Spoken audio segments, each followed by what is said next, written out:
Me chamo Estela, tenho 72 anos, e por mais de metade da minha vida, fui presença constante na igreja do bairro. Comecei a frequentar aos 31, levada por uma vizinha que me ajudou muito no momento difícil. Meu marido, José, tinha acabado de falecer num acidente de ônibus, e eu me via sozinha com 2 filhos pequenos, sem chão. Foi naquela igreja, com aqueles hinos, que encontrei força para continuar. Lembro até hoje da primeira vez que cantei. Era uma quarta-feira de oração. O pastor pediu alguém que soubesse o hino Mais Perto Quero Estar, e eu levantei a mão, sem pensar muito. Cantei baixinho, tremendo, mas no fim o silêncio foi total. Depois, alguns irmãos vieram me abraçar, chorando. Diziam que minha voz parecia a dor falando com Deus. Na época, isso foi um elogio. Aquela igreja virou minha segunda casa.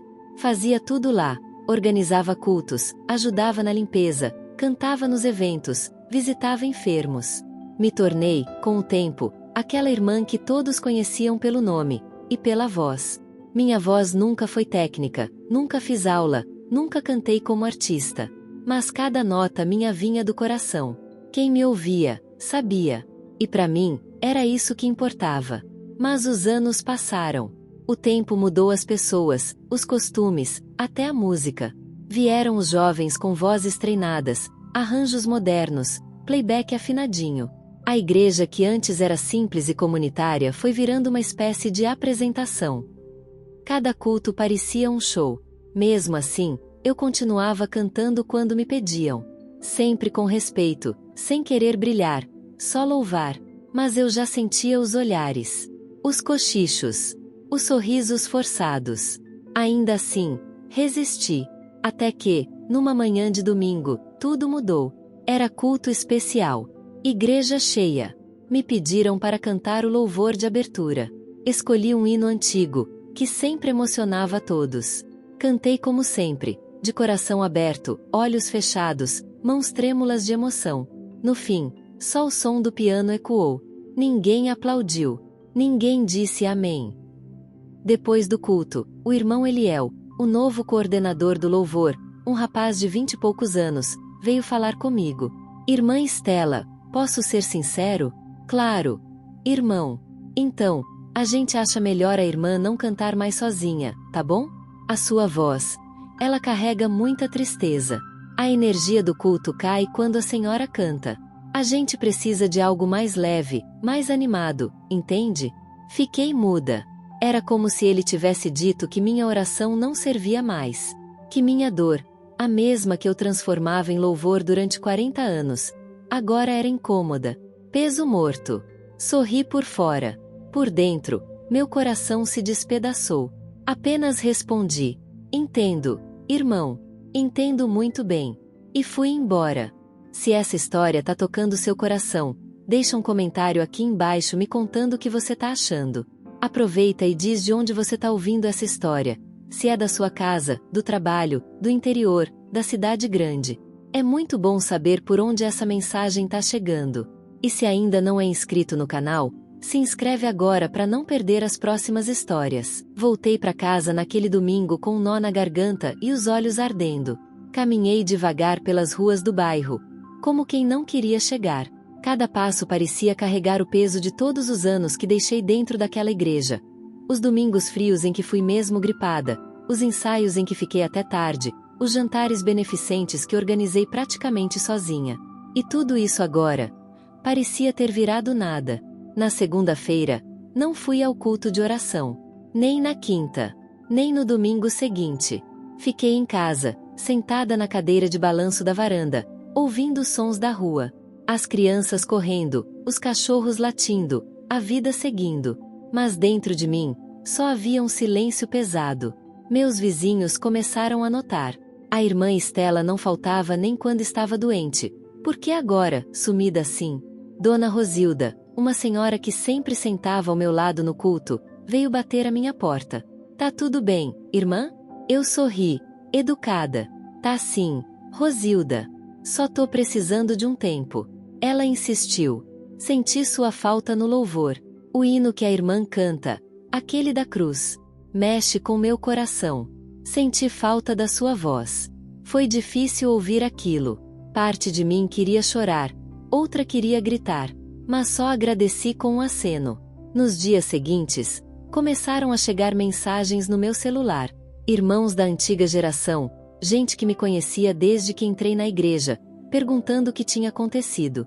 Se eu estava doente. Se tinha brigado com alguém.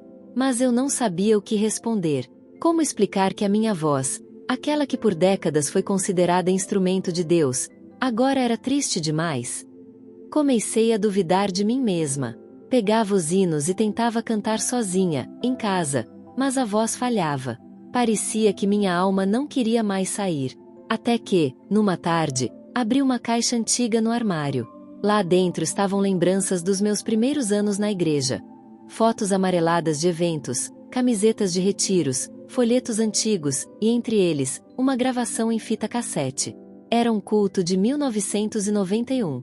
Eu estava cantando. Coloquei para tocar num velho aparelho de som que ainda funcionava. Minha voz preencheu a sala. Simples, crua, sem afinação perfeita, mas cheia de sentimento. Tão cheia que chorei ouvindo. Aquele som era minha história, minha fé, minha dor e minha cura. E ninguém tinha o direito de dizer que aquilo não valia mais nada. Naquela noite, dormi diferente. Não com raiva, mas com um pensamento insistente. Se a igreja não quer mais ouvir minha voz, será que o mundo ainda quer? Na manhã seguinte, acordei com algo diferente no peito. Não era alegria. Também não era raiva. Era um tipo de inquietação que eu não sentia há muito tempo. Como se meu corpo estivesse cansado de sofrer em silêncio. Como se algo dentro de mim dissesse: você ainda tem muito para oferecer. Depois do café, sentei à mesa com meu caderno de hinos. Era um fichário velho, com folhas plastificadas, já amareladas, mas cheio de anotações que só eu entendia. Peguei minha caneta e escrevi ao lado do título: Sonda-me, ó Deus. Minha oração nunca foi bonita, mas sempre foi verdadeira. Fechei os olhos e comecei a cantar. Sozinha, em casa. Só eu e Deus. E ali, pela primeira vez desde o domingo em que me calaram, eu senti que minha voz ainda estava viva. Trêmula. Sim. Carregada de emoção, como sempre foi. Mas viva. Naquela tarde, recebi uma visita inesperada. Raquel, uma das meninas do coral da igreja, agora já mulher feita, mãe de 2 filhos. Ela veio com os olhos cheios d'água. Irmã Estela, soube o que fizeram. A senhora não merecia aquilo. Foi a sua voz que me fez entrar no grupo de louvor quando eu era adolescente. Raquel, não. Deixa eu falar. Eu sei que eles querem um culto mais jovem, mais moderno. Mas esqueceram que o louvor não é apresentação, é entrega. A sua voz é entrega pura. Aquilo mexeu comigo. Talvez mais do que os anos de palmas e abraços. Raquel me contou que havia um grupo de senhoras de bairros vizinhos que se reuniam às sextas para cultos simples em casa. Sem palco, sem microfone, sem louvor ensaiado. Só fé. Disse que muitas delas já tinham sido deixadas de lado nas suas igrejas. E perguntou se eu gostaria de ir cantar com elas. Lá ninguém julga, irmã. Lá, a senhora pode ser quem sempre foi. Aceitei. Na sexta-feira seguinte, vesti minha saia longa, amarrei o cabelo como de costume e levei meu caderninho de hinos. O culto foi na casa de Dona Célia, uma senhora que eu nunca tinha visto, mas que me recebeu com abraço de mãe. Quando cantei, o ambiente ficou em silêncio. Mas dessa vez, era um silêncio bonito, de quem escuta com o coração. No final, algumas choraram, outras me abraçaram. Uma delas disse: sua voz tem tristeza, sim, mas é porque carrega a verdade. E a gente precisa disso. Na volta para casa, fui sorrindo sozinha no ônibus. Percebi que, talvez, Deus estivesse me tirando da igreja, para me devolver ao propósito. E que minha voz, apesar de tudo, ainda morava em mim. Na semana seguinte, fui novamente ao culto com as senhoras. Agora era na casa da irmã Neuza, no bairro vizinho. O lugar era simples, mas cheio de alma. Sentamos em cadeiras de plástico, com um ventilador barulhento no canto, e começamos com uma oração que arrepiava até o chão. Eu cantei 2 hinos naquela tarde. E de novo, o silêncio, mas agora sagrado, tomava conta ao final. Era como se minha voz, mesmo imperfeita, tocasse algo lá dentro de cada uma delas. Não tinha microfone, mas eu era ouvida. Não tinha altar, mas eu era respeitada. Ali, eu era inteira. Depois do culto, sentamos para tomar café com bolo de fubá. As conversas foram surgindo. Uma falava do neto, outra do exame que ia fazer, outra das saudades do marido. E foi ali, entre uma xícara e outra, que recebi um convite que me tirou do chão. Estela, disse Dona Célia, a senhora já ouviu falar do grupo Vozes Vivas? Não, nunca ouvi. O que é? É um projeto que reúne senhoras como nós. Cantoras de alma, não de palco. A gente grava vídeos simples, canta em hospitais, asilos, para onde chamarem. Gente que foi deixada de lado, mas que ainda tem muito a oferecer. A senhora devia vir com a gente. Fiquei em silêncio por alguns segundos. Aquele tipo de convite não fazia parte dos meus planos. Eu já estava me sentindo grata só por poder cantar de novo num lugar seguro. Mas aquilo era diferente. Era sair do canto e voltar a ser instrumento. Eu não sei se tenho mais força para isso, Dona Célia. Ela sorriu com os olhos. Não é força que a senhora precisa. É coragem para aceitar que ainda tem valor. Essas palavras ficaram me martelando por dias. Naquela noite, sentei na varanda de casa com meu caderno de hinos no colo e comecei a escrever um novo. Mesmo quando me calaram, a voz seguiu em mim. Deus não precisa de palmas, só de entrega sem fim. No fundo, eu sabia. Aquilo que a igreja me negou, Deus estava me devolvendo pelas mãos de outras mulheres esquecidas como eu. Só que agora, nós é que íamos ser lembradas. Demorei 2 dias para dar minha resposta. Fiquei quieta, orando, pensando. Olhava para o meu caderno de hinos como quem olha para um espelho e se pergunta: será que ainda tenho algo para oferecer? Mas no fundo, a decisão já estava tomada desde o momento em que ouvi aquelas senhoras me chamando de voz de Deus. Então, liguei para Dona Célia e disse, com a voz embargada: eu aceito. Quero fazer parte do Vozes Vivas. Ela comemorou como se fosse uma vitória de todo o grupo. E talvez fosse. Porque cada mulher que se junta àquilo, carrega não só uma história, mas uma dor antiga. Uma dor de ter sido deixada para trás mesmo tendo dado tudo de si. Na sexta seguinte, me encontrei com elas no salão comunitário da Vila Maria. Era um lugar simples, com paredes brancas e chão de cimento, mas estava cheio de energia boa. Tinha uma mesinha com café coado na hora, alguns instrumentos antigos, e uma jovem com o celular preso num tripé improvisado. Era ela quem filmava os vídeos. A senhora vai cantar hoje, irmã Estela? Perguntou a jovem com carinho. Vou, sim. Se não se importarem com uma voz triste demais, respondi, sorrindo com ironia. Todas riram. Aquele tipo de riso leve, de quem entende a ferida e transforma em força. Começamos os ensaios com um louvor simples. Vozes tímidas, mas cheias de sentimento. Cada mulher ali tinha uma cicatriz diferente. De perda, de rejeição, de esquecimento. Mas ao cantar juntas, essas dores viravam algo bonito. Quase sagrado. Quando chegou minha vez, as luzes naturais do salão batiam forte pela janela. Peguei o microfone simples, olhei para a câmera e respirei fundo. Cantei um hino antigo, do tempo em que meu marido ainda vivia. A letra dizia: Deus não despreza um coração quebrantado. No final, ninguém aplaudiu. Não era show. Era entrega. Mas Dona Célia veio até mim com os olhos marejados e me abraçou forte. A senhora voltou a cantar como quem respira.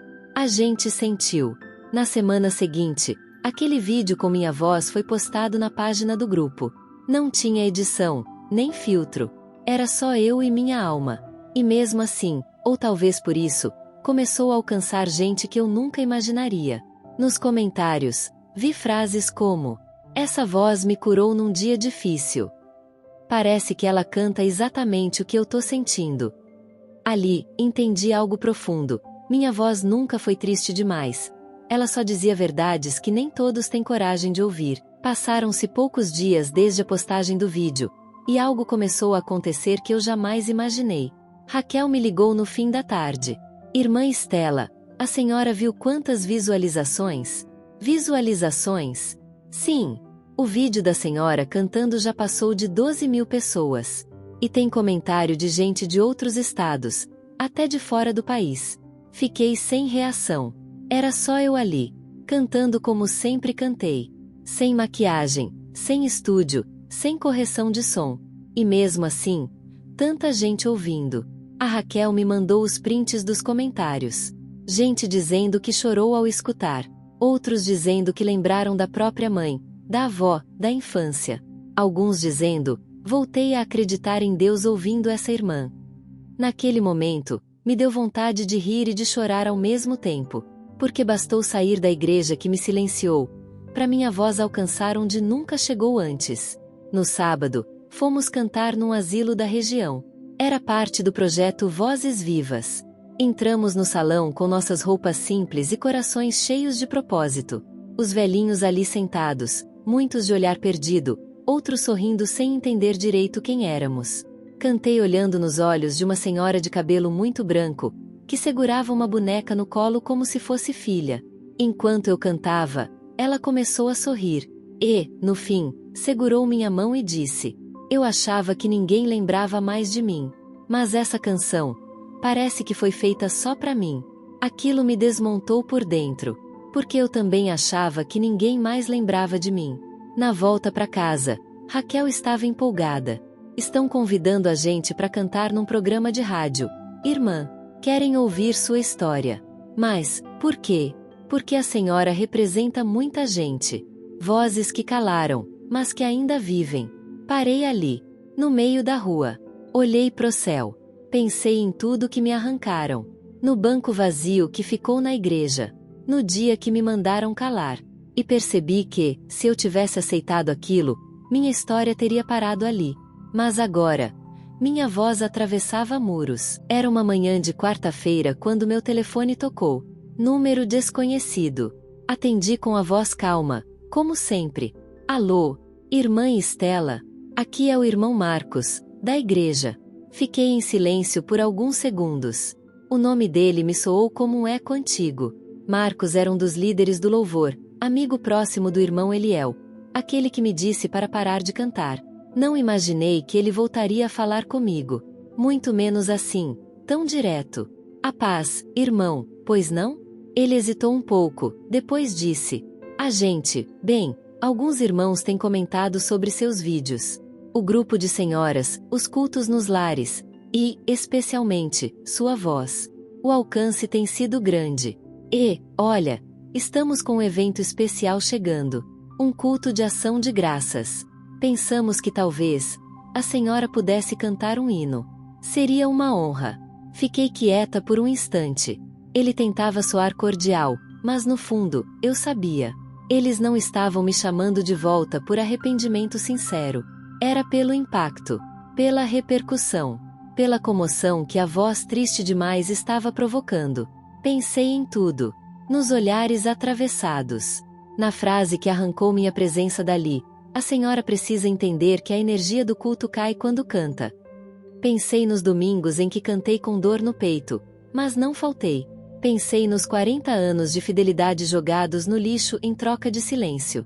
Então respirei fundo. Irmão Marcos, agradeço o convite.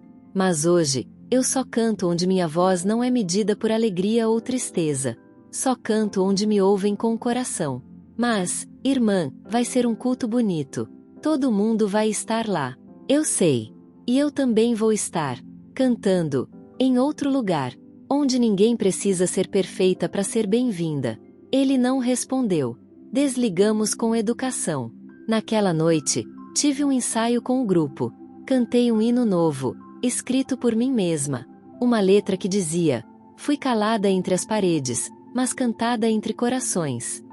Quando terminei, Raquel sorriu e disse: eles chamaram você de volta? Chamaram. E a senhora vai? Não. Porque o lugar que me expulsou com frieza não merece a minha voz com calor. Pela primeira vez, entendi. Minha fé era maior do que qualquer parede. E minha voz era livre. O tempo passou. Não muito, mas o suficiente para curar feridas que antes pareciam abertas demais.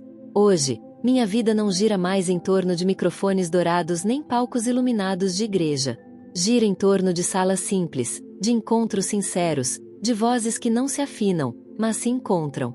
Vozes que, como a minha, foram um dia silenciadas. E agora, ecoam mais forte do que nunca. O grupo Vozes Vivas cresceu. Já não somos apenas senhoras em salas de casa. Cantamos em praças, em rádios comunitárias, em encontros de fé. E, mais importante, entramos no coração de gente que só precisava ouvir uma verdade cantada com sentimento. Raquel me ajudou a criar uma página simples nas redes sociais. Ali, colocamos os vídeos. Nada de produção profissional. Só câmera de celular, fundo limpo e alma exposta. Os comentários continuam chegando. Me lembra minha avó. O que essa senhora canta, eu vivi. Essa voz não é triste. Ela é real. De vez em quando, me pego sorrindo sozinha ao ler essas coisas. Porque hoje eu entendo, não era minha voz que incomodava. Era o que ela dizia. Era o que ela lembrava às pessoas. Que a fé também dói, que a oração também chora, que nem todo louvor é grito alegre. Mas todo louvor verdadeiro é escutado por Deus. Um dia, no final de um encontro com outras senhoras, uma jovem se aproximou. Tinha os olhos vermelhos e segurava um bebê no colo. Dona Estela, eu ouvi sua história. Cresci ouvindo sua voz nos cultos. Hoje, sou mãe solteira. Me sinto fora de tudo. Mas quando ouço a senhora cantar, parece que eu ainda tenho um lugar. Segurei a mão dela com carinho. Você tem, sim. A gente sempre tem. Só precisa lembrar que quem te escuta de verdade, nunca vai te pedir para calar. Voltei para casa naquele dia com uma paz que há muito tempo eu não sentia. Abri meu caderno de hinos e escrevi o último verso da noite. Enquanto houver dor que cante, enquanto houver alma que ouça, minha voz vai seguir.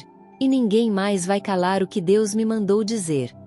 Hoje, não preciso mais de palco, nem de permissão, porque o hino mais forte da minha vida, fui eu mesma quem escrevi. E esse, ninguém mais pode calar. Me conta aqui nos comentários, o que você achou dessa história? Tocou em alguma lembrança sua? E de onde você tá ouvindo? Eu leio tudo com muito carinho. Se gostou, curta esse vídeo e se inscreva no canal. Assim você me ajuda a continuar contando mais histórias que emocionam e fazem pensar.